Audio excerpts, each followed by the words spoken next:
Positive review and positive review. Box অফিসে তুফান চালাচ্ছে প্রজাপতি 2।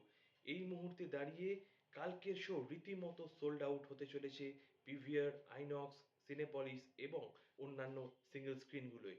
যেভাবে তাণ্ডব চালাচ্ছে দেব, সুপারস্টার দেব, তার স্টারডাম নিয়ে আর বিন্দু মাত্র মানুষের মধ্যে দ্বিধা থাকা উচিত নয়। ব্যক্তিগতভাবে আমার ধূমকেতু ও রঘু ডাকাত একদমই ভালো লাগেনি, কিন্তু প্রজাপতি 2 এর সাফল্য আমি ভাগ করে নিতে চাই প্রত্যেকের সাথে, কারণ সিনেমাটায় আমার মন ছুঁয়ে যাওয়ার মতো এলিমেন্ট রয়েছে।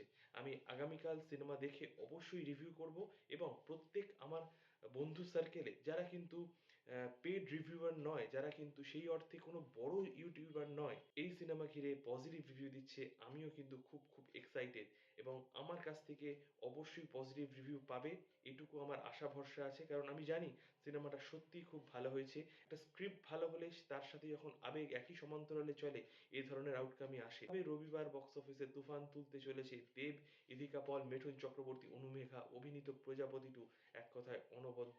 আর পাশাপাশি এই কথাও বলবো, মিউজিক ডিপার্টমেন্ট এই সিনেমাকে আরো বেশি বুস্ট আপ করে দিয়েছে। তো এখনো যারা দেখোনি, অবশ্যই সিনেমা হলে গিয়ে নিজস্ব মতামত দাও এবং